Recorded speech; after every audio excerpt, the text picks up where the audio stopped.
as once being thick with pines, where timber was routinely harvested, may be difficult for some.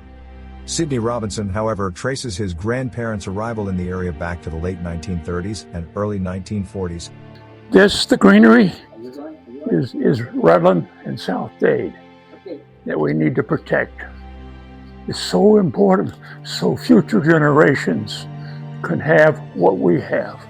And when his grandfather persuaded William Sottile, a major landowner, to sell him 10 acres at Krome Avenue and Lucy Street, one of his arguments was along the lines of, "You own so much property and there's nothing here." We want to keep what we have for the future. It's very important. It's for all of us, young and old. Although the family later moved to Hialeah, Robinson returned to Redland after graduating high school in 1954 and spent time in Anderson's Corner. He fondly remembers conversations with William Anderson and admired the man's yellow and black 1941 Packard. Those were the days when roads had names rather than numbers, and telephones operated on 8 party lines with numbers like 402XR4. Callers were connected by an operator rather than direct dialing. When Robinson met Marionette through a mutual friend, she was a city girl living in Coral Gables. Her family had moved from Ohio in 1947, and she wasn't sure what life in rural Redland would be like. They married in 1965, and the 5-acre property they eventually settled on included a 1-bedroom cracker house built in the early 1900s that was gradually expanded over time.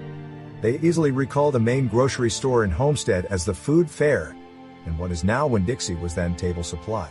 Walking around downtown Homestead and stopping into Jacobson's or other long-gone stores meant greeting people by name and often pausing on the sidewalk to chat, since everyone knew everyone. But this is so important that we keep the agricultural identity. We need to maintain the urban development boundary. This is perhaps what they miss most as the town has grown. One evening in October 1962, Marionette came to Homestead for dinner with Sidney and another couple, unaware of the tense days soon to follow during the Cuban Missile Crisis. Robinson, who worked for the telephone company at Homestead Air Force Base, learned more than most, while the general public received very limited information. Residents were stunned to see trucks and trains filled with military equipment, with little official explanation. Marionette later described it as an eye-opener. Not surprisingly, miles of telephone wire were swiftly installed as missile and other military units poured in and set up operations. After the crisis passed, Robinson had an experience he never expected. President John F. Kennedy visited Homestead Air Force Base on November 26, 1962, to thank the troops, and Robinson was assigned to stand by with a secure red telephone and hand it to the president as he stepped off the plane. All the roads out here in Redland were named after people. Were named after early settlers. Life in the community resumed and the population continued to rise, crossing the 25,000 mark in the 1980s. Agriculture remained central to the region, often referred to as the breadbasket for the eastern coast. You know what? They need to bring jobs with them. If they're coming here to live, then they've got to commute to Miami for the jobs. The city of Homestead needs to really be thinking about creating jobs and bringing some factories down into the development area of the city of Homestead. The Robinsons recall especially the many citrus groves, including large expanses of grapefruit. Hurricanes, of course, were part of life. While Hurricane Betsy had done damage, no one imagined the devastation brought by Hurricane Andrew in 1992. Like many, they did not expect the storm to strike Homestead directly. When flat roof portion of their house tore away, the rest of the structure held, reinforced by steel, and they were spared major structural loss.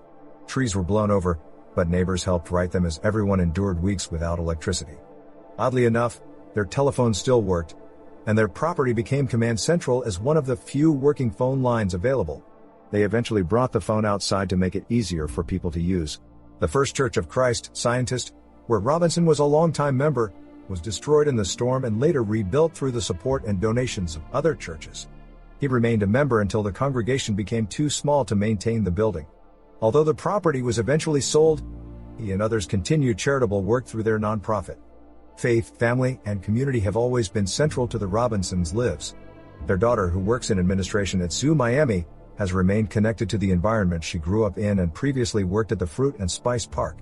Their son was originally expected to become a pole bean farmer, but his interests led him on another path. He went on to attend university in Alabama and is now successful in real estate in Houston. The Robinsons take great pride in both their children and their 8 grandchildren. They cherish Redland despite the ongoing loss of agricultural lands and are determined to remain in an area where the 5-acre rule still stands. Proposals to shift the urban development boundary have become frequent, and Robinson's position is clear: stay and fight it, don't give up. Remember David and Goliath. Both he and Marionette remain active in organizations dedicated to preserving the unique character of Redland. Sidney and Marionette Robinson enjoy their 5-acre property in historic Redland and have witnessed many changes during their 61 years of marriage.